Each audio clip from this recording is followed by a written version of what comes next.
Hello everyone, Utkarsh Srivastava this side and आज इस video में हम कवर करेंगे पूरी क्लास 10 की इकोनॉमिक्स को, वो भी बहुत कम टाइम के अंदर। तो उठाओ कॉपी पेन और तैयार हो जाओ अपने 20 नंबर को कवर करने के लिए इस छोटी सी प्यारी सी और आसान सी वीडियो के अंदर। शुरुआत करते हैं पहले चैप्टर के साथ जिसका नाम है डेवलपमेंट। डेवलपमेंट बेसिकली ऐसा शब्द है जो हमें बताते हैं कहीं पर ग्रोथ हो रही है, कहीं पर पॉजिटिव चेंज आ रही है। कहीं पर भी पॉजिटिव चेंज आता है, ग्रोथ होती है, हम कहते हैं डेवलपमेंट हुआ है। अब हम सबकी बेसिक ज़रूरतें हैं रोटी कपड़ा और मकान, बट इसके अलावा भी हमारी कुछ गोल्स होते हैं कि हमारे आसपास सड़क हो, प्लेग्राउंड हो, ये सारी चीज़ें गोल्स होते हैं। तो इसका मतलब है कि हर इंसान की डेवलपमेंट के हिसाब से अपने अलग अलग गोल होते हैं। कोई चाहता है सड़क बने तो डेवलपमेंट होगा, कोई कहेगा प्लेग्राउंड बने तो डेवलपमेंट है, कोई बोलेगा ये दोनों ही ना बने तो डेवलपमेंट है। इसका मतलब अलग अलग लोगों के अलग अलग डेवलपमेंट गोल्स होते हैं। Different people have different development goals. और कई बार तो ये भी देखा गया है जो किसी एक के लिए डेवलपमेंट है वो किसी दूसरे के लिए डिस्ट्रक्शन हो जाता है, जो किसी एक के लिए विकास है वो किसी के लिए विनाश हो जाता है। जैसे मान लो मेरा घर है, मेरे घर के पास में रोड बनने लगी, मैंने कहा बढ़िया यार रोड बन रही है, लेकिन उसी रोड पे जब रोड बनने लगी तो उसी रोड के पास में मेरे दोस्त का मकान था, उसको अब गिराया जा रहा है, तो उस दोस्त के लिए वो क्या हो जाएगा, वो डिस्ट्रक्शन हो जाएगा। तो different people have different development goals and what may be development for one may not be development for other, it may even be destructive. इसमें एक डैम वाला एग्जांपल बहुत चलता है, आप सबने सुना होगा, ठीक है। और डेवलपमेंट के बारे में एक और बात कही जाती है कि जब अगर मैं कभी आपसे पूछूं कि भाई बताओ तुम्हारे लिए डेवलपमेंट का क्या मतलब है, तो तुम बोलोगे मेरे लिए डेवलपमेंट का मतलब एक नहीं, दो नहीं, तीन नहीं, चार नहीं, पाँच नहीं, छः नहीं, बहुत सारे मतलब है कि बहुत सारी चीज़ों में अच्छी चीज़ हो जाए, पॉलिटिक्स भी सुधर जाए, एजुकेशन भी सुधर जाए, पुलिस भी अच्छी हो जाए, हॉस्पिटल भी अच्छी हो जाए, और भी अच्छी चीज़ें हो जाए। इसका मतलब for development people look at a mix of goals. जब डेवलपमेंट की बात करते हैं तो लोग कई सारे गोल्स के बारे में बात करते हैं और इसी से बनता है नेशनल डेवलपमेंट। नेशनल डेवलपमेंट मतलब पूरे देश का डेवलपमेंट। पूरे देश का डेवलपमेंट कैसे होता है, जब पूरे देश के हर व्यक्ति के ओपिनियंस को सुना जाता है, कंसीडर किया जाता है और उनको ध्यान में रखकर फिर एक्शन लिया जाता है। अब डिपेंड करता है कि हर कंट्री कितना एक्शन ले रही है, उस हिसाब से हमें पता चलता है कि वो कंट्री डेवलप्ड हो पा रही है या नहीं हो पा रही है। अब ये पता कैसे चलेगा, लेकिन सिंपल सी बात है, हम कैसे पता करेंगे कि हमारी कंट्री डेवलप हो पा रही है या नहीं हो पा रही है। इसके लिए हम करते हैं कंपैरिजन। कंपैरिजन हम नहीं करते हैं, मतलब मैं नहीं करता हूँ, आप नहीं करते हैं, बड़ी बड़ी ऑर्गेनाइजेशंस करते हैं। ये क्या करती है, अपने अपने रूल बना लेती हैं। अब ये जो कंट्री है, ये कोई छोटे बच्चे तो है नहीं कि हाइट और वेट के आधार पर कंपेयर कर दें, तो ये अपने रूल बनाते हैं। जैसे वर्ल्ड बैंक का सिंपल नियम है कि हमको पैसे से मतलब है, ये बोलती है हम एवरेज इनकम या पर कैपिटा इनकम के आधार पर सभी कंट्रीज को कंपेयर करेंगे।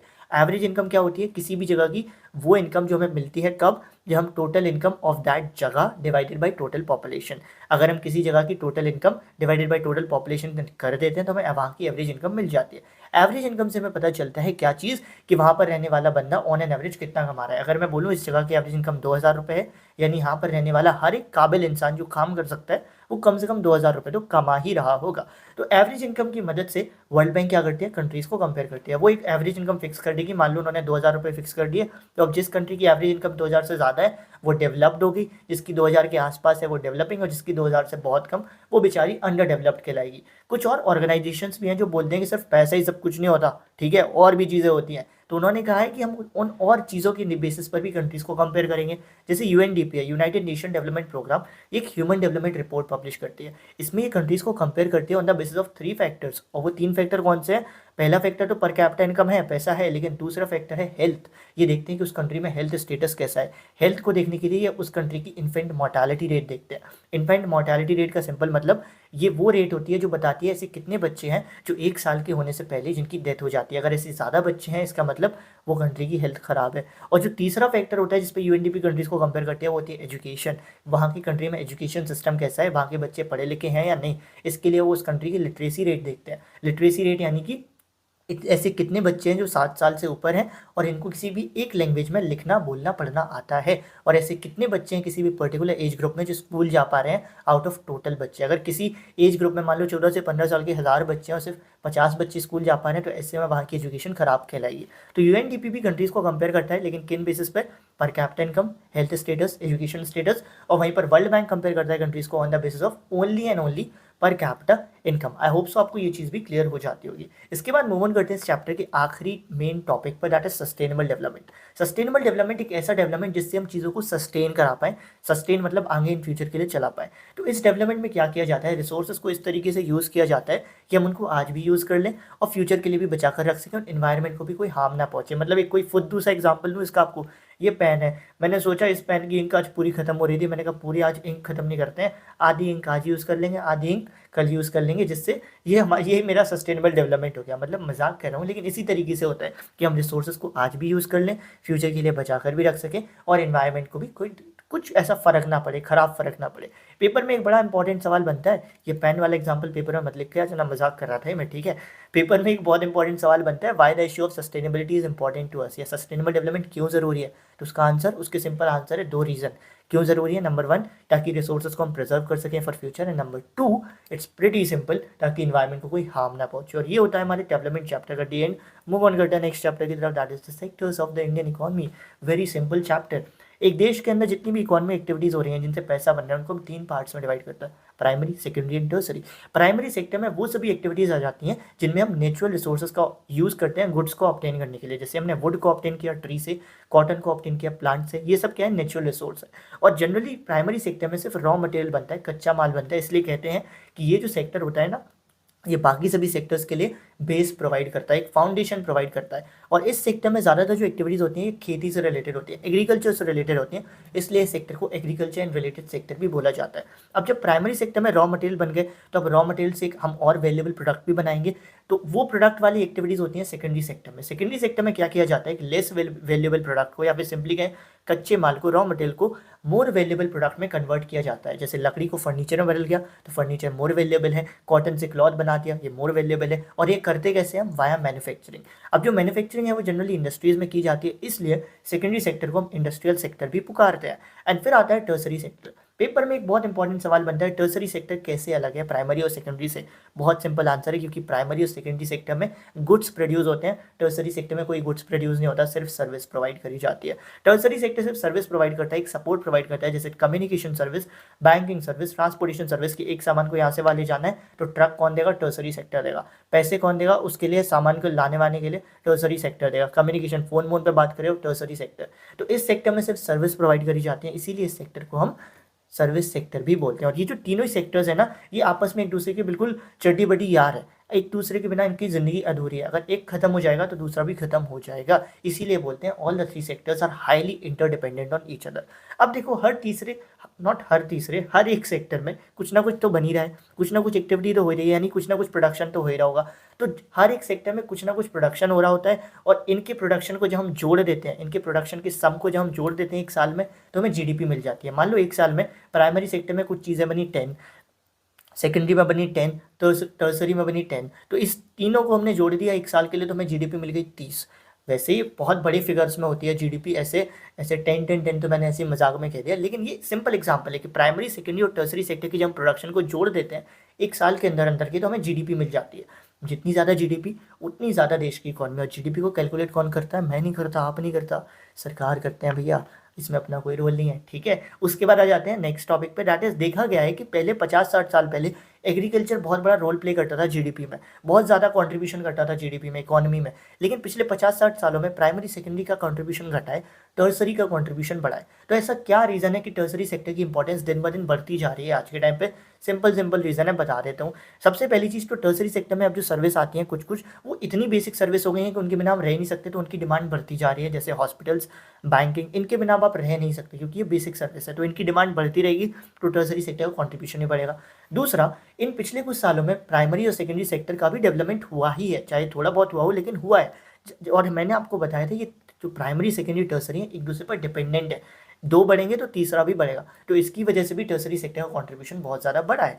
तीसरी चीज़ क्या हुई है, जो प्राइवेट सेक्टर्स है ना, नॉट प्राइवेट सेक्टर होगा, जो प्राइवेट सर्विसेज हैं उनकी डिमांड्स बढ़ गई है। जैसे लोगों ने पैसा कमाना शुरू किया, कहते हैं ना कि जैसे जैसे लोगों के इनकम लेवल बढ़ने लगे तो वो एक अच्छी क्वालिटी ऑफ लाइफ जीने लगे, जिसकी वजह से उन्होंने नई नई सर्विस डिमांड करी है, जैसे private schools, 5 star hotels, restaurants and all Domino's, KFC, ये सब किस बात का नतीजा है कि लोगों की इनकम बढ़ी है, तो अब वो एक क्वालिटी ऑफ लाइफ चाहते हैं, तो वो नई नई प्राइवेट सर्विस डिमांड कर रहे हैं, जिसकी वजह से सर्विस किस में आता है, टर्सरी सेक्टर में, टर्सरी सेक्टर का कंट्रीब्यूशन बढ़ता जा रहा है। और फोर्थ क्या हुआ है, आईटी इंडस्ट्री इतनी तगड़ी लेवल पर ग्रो कर रही है कि आईटी इंडस्ट्री की वजह से टर्सरी सेक्टर को एक बूस्ट मिला है, और टर्सरी सेक्टर की जो क्या हुई है कंट्रीब्यूशन है वो जीडीपी में बढ़ गया है। लेकिन एक ट्विस्ट यहाँ पर आता है, वो ट्विस्ट क्या है कि टर्सरी सेक्टर का जो कंट्रीब्यूशन है वो तो जीडीपी में बढ़ा है, लेकिन टर्सरी सेक्टर में जो लोग काम करते हैं वो आज भी प्राइमरी सेक्टर के मुकाबले कम है। इसका मतलब प्राइमरी सेक्टर में ज़्यादा लोग काम कर रहे हैं as compare to tertiary sector. तो ऐसा क्यों हुआ है, वो उसके पहले जानने से पहले हम बात कर लेते हैं कि कैसे हम आज के समय में ज़्यादा से ज़्यादा एम्प्लॉयमेंट क्रिएट कर सकते हैं। तो आज के समय में अगर आपको ज़्यादा से ज़्यादा एम्प्लॉयमेंट क्रिएट करना है, तो सबसे पहले तो आपको जो बेसिक चीज़ें हैं उन पर फोकस करना पड़ेगा आपको, मतलब सरकार को जैसे एग्रीकल्चर सेक्टर पर फोकस करना पड़ेगा, क्योंकि आज के जो किसान है ना वो भले ही खेती कर रहे हैं लेकिन उनको मन सा उठ गया है। क्यों? क्योंकि उनको लगता है, कई बार वो अच्छी फार्मिंग भी करते हैं, क्रॉप फेल हो जाती है, उनको अच्छे प्राइस नहीं मिलते, उनके पास फैसिलिटीज़ नहीं है। तो सबसे पहले अगर मोर एम्प्लॉयमेंट क्रिएट करवाना है तो प्राइमरी सेक्टर पे अच्छे से ध्यान देना पड़ेगा।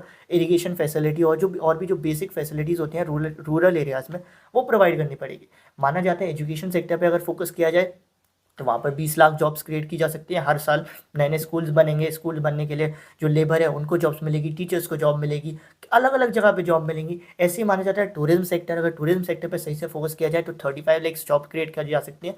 लेकिन ऐसा हो कहाँ रहा है, ये तो आपको भी दिख रहा है, मुझे भी दिख रहा है। तो अभी हमने एक टॉपिक की बात करी थी कि प्राइमरी सेक्टर में ज़्यादा लोग हैं as compare to tertiary sector, लेकिन फिर भी प्राइमरी सेक्टर का जो कॉन्ट्रीब्यूशन है वो कम हो रखा है एज़ कम्पेयर टू टर्सरी। इसका मतलब क्या है कि प्राइमरी सेक्टर में ज़रूरत से ज़्यादा लोग हैं, मतलब इन लोगों को अगर हटा भी दिया जाएगा ना तो प्राइमरी सेक्टर पे कोई फर्क नहीं पड़ेगा।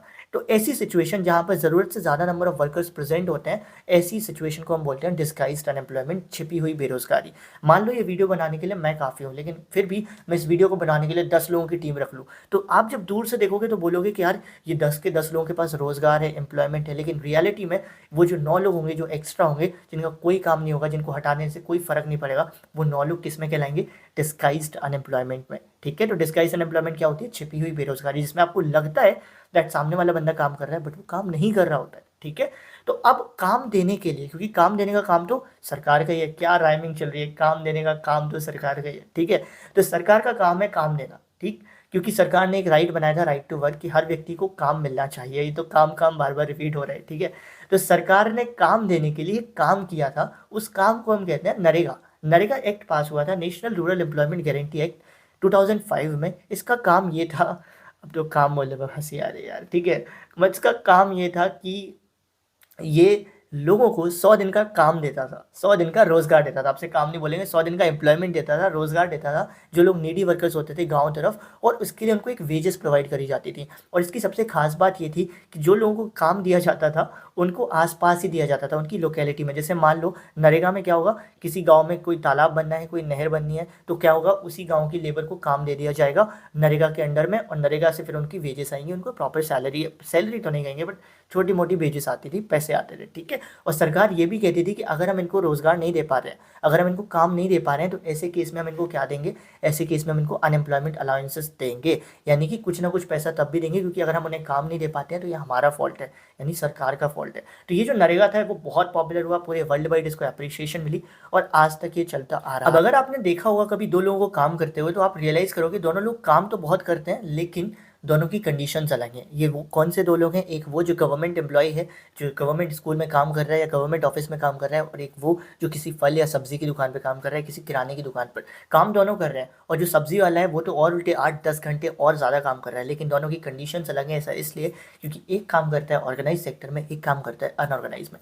ऑर्गेनाइज सेक्टर में वो सभी जितनी भी एक्टिविटीज़ होती हैं, इनको गवर्न करने के लिए गवर्नमेंट होती है और यहाँ पर प्रॉपर रूल्स होते हैं। लेकिन अनऑर्गेनाइज सेक्टर में ऐसा कुछ भी नहीं होता। अनऑर्गेनाइज सेक्टर में अगर आप किसी फल की दुकान पर, किसी किराने की दुकान पर काम कर रहे हो, तो आपका मालिक ही आपका भगवान होगा, वो जो कहेगा वही नियम कानून बन जाएगा। ठीक है, वहाँ का मालिक एक्चुअल में ये बोल सकता है कि कभी कभी लगता है आप नीचे भगवान है। ठीक, ऑर्गेनाइज सेक्टर में जो लोग काम करते हैं उनके जो टर्म्स ऑफ एम्प्लॉयमेंट होते हैं रेगुलर होते हैं, उनके पास एश्योर्ड वर्क होता है। ऐसा नहीं कि 2 महीने रखा काम पे फिर निकाल दिया, जैसे यहाँ पे हो सकता है अनऑर्गेनाइज में।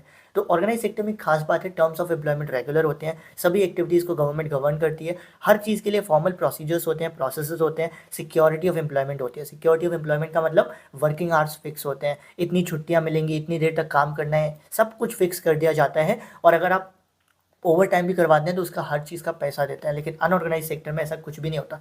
सिंपल, अगर आपको ऑर्गेनाइज अनऑर्गेनाइज सेक्टर याद करना है ना, या पेपर में लिखने को आ जाए, तो सिर्फ एक का याद कर ले जाओ, ऑर्गेनाइज का याद कर ले जाओ, समझ के चले जाओ। अनऑर्गेनाइज में बस नॉट नॉट लगाते आना, काम बन जाएगा। ठीक है, आई होप सो आपको ये चीज़ क्लियर होगी कि अनऑर्गेनाइज सेक्टर में ना तो सिक्योरिटी ऑफ एम्प्लॉयमेंट होती है, ना प्रॉपर रूल्स एंड प्रोसीजर्स होते हैं, ना गवर्नमेंट वहाँ पर क्या करती है, हर एक्टिविटी को सुपरवाइज करती है। उसके बाद ऐसे ही एक और डिवीजन होता है पब्लिक और प्राइवेट सेक्टर का। पब्लिक और प्राइवेट सेक्टर का सिंपल मतलब है, पब्लिक सेक्टर में ज़्यादातर जो एसेट्स होते हैं, जो प्रॉपर्टी होती है, गवर्नमेंट ओन्ड होती है। और जैसे LIC है, LIC एक पब्लिक सेक्टर वाली चीज़ है, गवर्नमेंट अंडरटेकिंग है। और इस सेक्टर में जो जो जो भी एक्टिविटीज़ होती हैं, जो भी काम किए जाते हैं पब्लिक सेक्टर में, उनका मेन काम सिर्फ प्रॉफिट कमाना नहीं होता। क्यों नहीं होता उनका प्रॉफिट कमाना? क्योंकि वो ऑलरेडी हमसे गवर्नमेंट टैक्स ले रही है, तो अब वो हमारे हमारे लिए कुछ करेगी तो वो कहीं ना कहीं हमारे वेलफेयर के लिए भी करेगी, सिर्फ प्रॉफिट के लिए नहीं करेगी। खैर ये बातें थियोरटिकली अच्छी लगती हैं, असल में जो सरकार है, हर सरकार अपने प्रॉफिट के लिए करती है, ठीक है।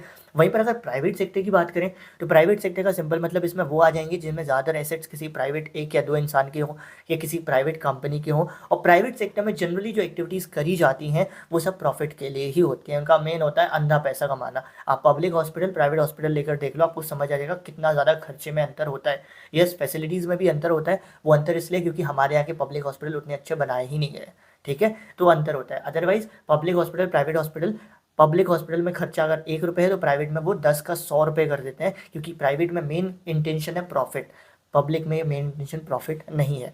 हमारे यहाँ का तो वो थोड़े थोड़े पब्लिक हॉस्पिटल की हालत ज़्यादा ही ख़राब हो रखी है because of the politics, not because of the whole system thing, because of this politics thing, जिस तरीके से पॉलिटिक्स होती है। खैर इस चक्कर में नहीं पढ़ते हैं, पॉलिटिकल साइंस में पढ़ाता हूँ तो मेरे अंदर का वो एक पॉलिटिकल इंसान जाग जाता है, उसको छोड़ते हैं, ठीक है। तो ये तो आपका खत्म हो जाता है हमारा sectors of the Indian economy chapter. Move on करते हैं नेक्स्ट चैप्टर में, मनी एंड क्रेडिट। आज के टाइम पर अगर आप देखोगे ट्रांजेक्शन्स रुपए में होते हैं, पहले रुपए नहीं चलते थे तो कैसे होते थे? बार्टर सिस्टम चलता था, विनिमय पद्धति, एक चीज़ के बदले दूसरी चीज़। मान लो ये ढक्कन है, ये पेन है, तो आपको पेन चाहिए, मुझे ढक्कन चाहिए, तो मैं आपको पेन दे दूंगा, आपसे ढक्कन ले लूंगा। तो यहाँ पर without the use of money हमने एक्सचेंज कर लिया। लेकिन इसमें एक दिक्कत आती थी, उस दिक्कत को बोलते थे डबल कोइंसिडेंस ऑफ वांट। मुझे बड़ा अच्छा लगता है इसका एग्जांपल लेना कि मैंने जिसे चाहा उसने चाहा किसी और को, उसने जिसे चाहा उसने भी चाहा जिस किसी और को। सिंपल से एग्जांपल है, यही दिक्कत आती है डबल कोइंसिडेंस ऑफ वांट्स में। मान लो मैं तुम्हें ये पेन देना चाहता हूँ और तुमसे कोई और सामान लेना चाहता हूँ, कॉपी लेना चाहता हूँ। अब तुम कॉपी मुझे देना ही नहीं चाहते हो, तुम अपनी कॉपी किसी और को देना चाहते हो, अब वो अपनी कॉपी का बैग किसी और को देना चाहते हो। तो ऐसे में क्या होता था? डबल कोइंसिडेंस ऑफ वांट्स की प्रॉब्लम ये कहती थी कई बार बायर और सेलर के बीच में एग्रीमेंट हो ही नहीं पाता था, क्योंकि दोनों की डिमांड्स आपस में अलग अलग होती थी। इसकी वजह से क्या हुआ? इसकी वजह से बार्टर सिस्टम को बंद कर दिया गया एंड क्या हुआ? मनी यूज़ करना हमने शुरू कर दी।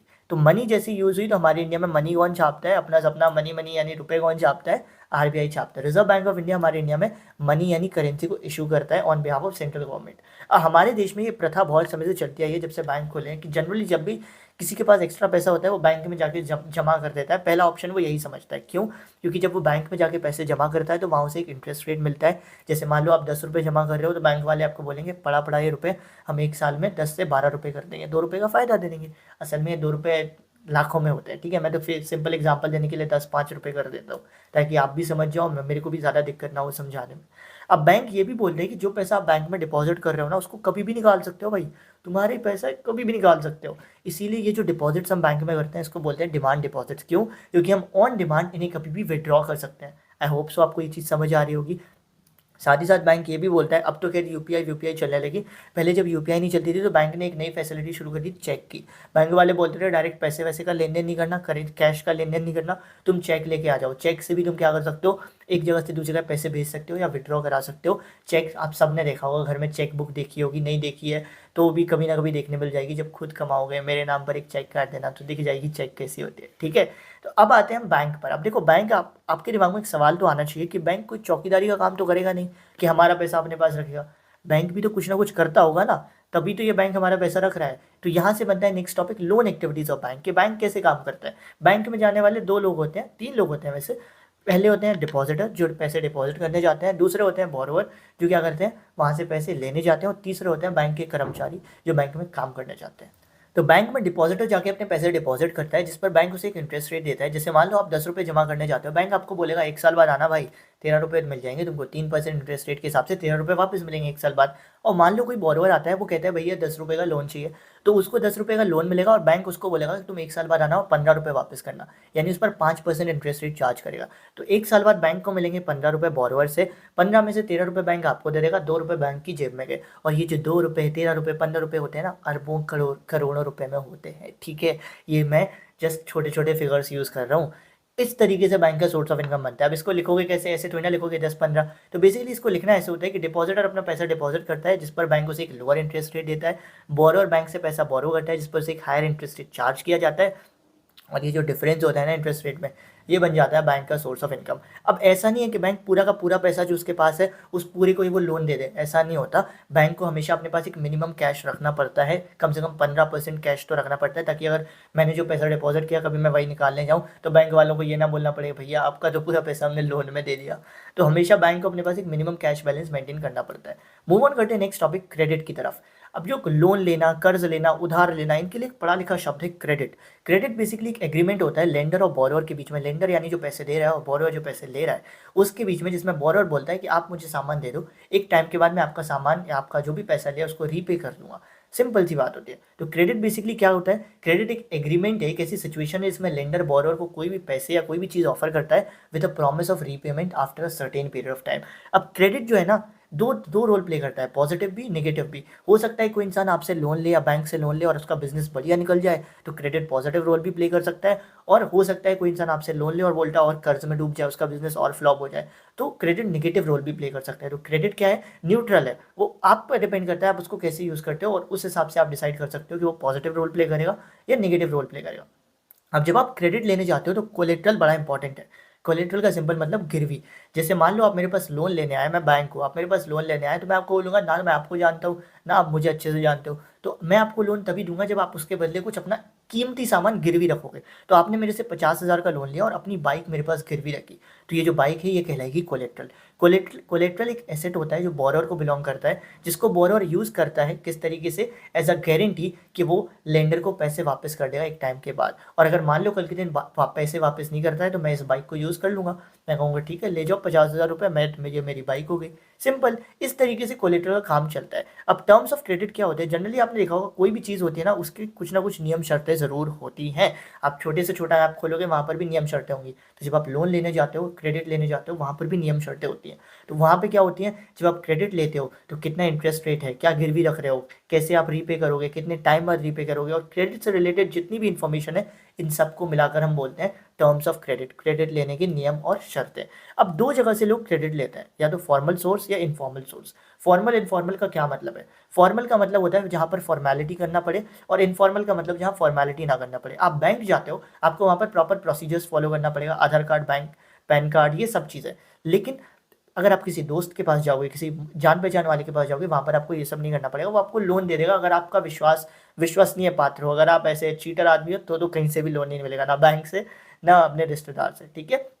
तो फॉर्मल सोर्स ऑफ क्रेडिट में जैसे बैंक होते हैं वो सब लीगल इंस्टीट्यूशन आते हैं, जहाँ पर क्या होता है प्रॉपर प्रोसीजर फॉलो किया जाता है हर एक चीज़ के लिए। और फॉर्मल सोर्स ऑफ क्रेडिट में जो भी एक्टिविटी होती है उसको सुपरवाइज आरबीआई करता है। और फॉर्मल सोर्स यानी बैंक में तो प्रॉपर टर्म्स ऑफ क्रेडिट होते हैं। और यहाँ पर क्या होता है, एक अच्छी चीज़, इकलौती अच्छी चीज़ जो मुझे यहाँ लगती है कि यहाँ पर आपको थोड़ा सा कम इंटरेस्ट रेट मिलता है, क्योंकि यहाँ पर जो बैंक है वो मनमाना इंटरेस्ट रेट नहीं ले सकते, इनके लिए इंटरेस्ट रेट फिक्स करना पड़ता है और आरबीआई ने फिक्स कर देता है। वहीं पर इनफॉर्मल में क्या होता है, आप किसी के पास गए, किसी ने अगर डिसाइड किया कि हम तो इसके समय का, इसके बुरे वक्त का फ़ायदा उठाएंगे, तो बोलेगा 20% ब्याज यानी 20% ब्याज। आप लेने आए थे 100 रुपये, अब 20% ब्याज आपको देना है 120 रुपये। सोचो बहुत मुश्किल हो जाएगा। तो इनफॉर्मल फॉर्मल में अंतर ये हो जाता है कि फॉर्मल में सारी एक्टिविटीज़ आरबीआई सुपरवाइज करता है, यहाँ पर कोई एक्टिविटी सुपरवाइज नहीं करता। यहाँ पर जो लोन दे रहा है वही मालिक है, वही भगवान है, वो मनमानी कर सकता है। फॉर्मल सोर्स में इंटरेस्ट रेट फिक्स है और जनरली वो कम होता है, इनफॉर्मल में इंटरेस्ट रेट ज़्यादा होता है। Also formal source of credit में क्या होता है ना, अगर आप पैसे नहीं दे पाते हो तो आपके साथ कोई दुर्व्यवहार नहीं होगा, अनफेयर तरीके से पैसे वापस लेने की कोशिश नहीं करेगा। जो भी काम किया जाएगा कानून के तहत किया जाएगा, अंडर द लॉ।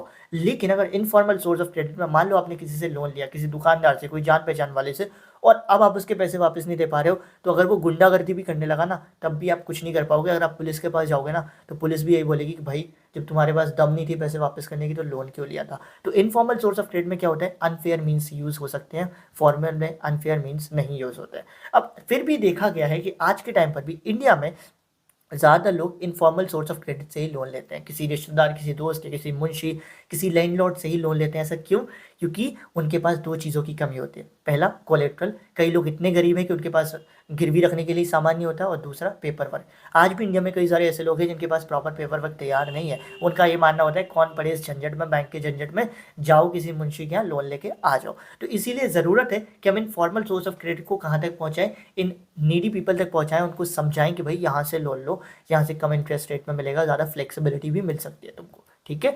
अभी अभी हमने आरबीआई की बात करी थी, तो हमारे इंडिया में जितने भी बैंक हैं वो कोई शैतानी ना करें, इसके लिए आरबीआई रखा गया है। आरबीआई इन सभी छोटे मोटे बड़े बैंक का माई बाप होता है, जो देखता है ये लोग कोई शैतानी ना करें। तो नंबर 1 फंक्शन होता है आरबीआई का कि आरबीआई सुपरवाइज करता है all the formal sources of credit. Number 2 जो हम पढ़ चुके हैं, ये करेंसी को इशू करता है on behalf of central government. Number 3 RBI देखता है कि हर एक bank minimum cash balance maintain कर रहा है या नहीं। ये मैंने आपको बताया था क्यों मेंटेन करना ज़रूरी है, ताकि कल के दिन अगर कोई डिपॉजिटर आ जाए तो आपको ऐसे हाथ ना जोड़ने पड़े उसके आगे कि यार हमने तो पूरे पैसे लोन में दे दिए। तो आरबीआई देखता है कि हर एक bank minimum cash balance maintain कर रहा है या नहीं कर रहा है। आरबीआई ये भी देखता है कि ये जो बैंक है ये सिर्फ प्रॉफिट मेकिंग बिजनेसेस को लोन ना दें, बल्कि उनको भी लोन दें जो स्मॉल ट्रेडर्स है, स्मॉल इंडस्ट्रियलिस्ट हैं, जिनको लोन की ज़्यादा ज़रूरत है। और at the same time RBI regularly time to time RBI हर बैंक को बोलता है सुनो एक काम करो, एक रिपोर्ट सबमिट करो जिसमें मैं बताओ कितना डिपॉजिट हो रहा है पैसा, कितना तुम किसी को दे रहे हो, कितने इंटरेस्ट रेट पर दे रहे हो, कब वापस आएगा, ये सब बनाओ ताकि कुछ घपला ना हो पाए।